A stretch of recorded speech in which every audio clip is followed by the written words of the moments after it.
తిరిగి పవన్ కళ్యాణ్తో కలిసిపోవచ్చు కదా, మీరిద్దరూ కలిసి కాపురం చేసుకోవచ్చు కదా అని సోషల్ మీడియాలో పవన్ ఫ్యాన్స్ నుంచి తనకు వస్తున్న సూచనలపై స్పందించింది రేణు దేశాయ్. అది జరిగే పని కాదు అని ఆమె స్పష్టం చేసింది. ఎందుకంటే నేను ఇప్పటికే పవన్ కళ్యాణ్తో విడాకులు తీసుకున్నాను, పవన్ వేరే పెళ్లి కూడా చేసుకున్నాడు, కాబట్టి ఇప్పుడు పవన్ కళ్యాణ్ భార్య అంటే నేను కాదు అని రేణు దేశాయ్ పేర్కొన్నారు.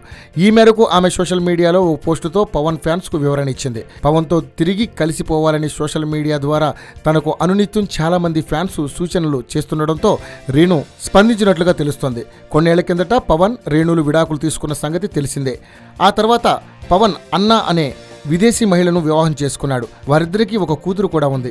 విడాకుల తర్వాత తామిద్దరం స్నేహితులా మెలుగుతున్నట్లుగా రేణు దేశాయ్ చెబుతూ ఉంటారు. అయితే అభిమానులు మాత్రం ఈ విషయంలో ఊరికే ఉండటం లేదు. పవన్ మా అన్న, మీరు మా వదిన, ఎప్పటికీ మీరు మా వదినే, కాబట్టి మీరు తిరిగి పవన్తో కలిసిపోండి అంటూ రేణుకు సోషల్ మీడియా ద్వారా వీరు సూచనలు సలహాలు పంపుతున్నట్లుగా తెలుస్తోంది.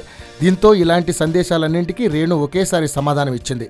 పవన్తో తిరిగి కలవడం అంటూ ఉండదు, చట్టపరంగా విడిపోయాం, పవన్ వేరే పెళ్లి కూడా చేసుకున్నాడు, ఇక మీరు ఇలాంటి సూచనలు చేయవద్దు అని రేణు దేశాయ్ తన ఫాలోయర్లకు స్పష్టత ఇచ్చింది.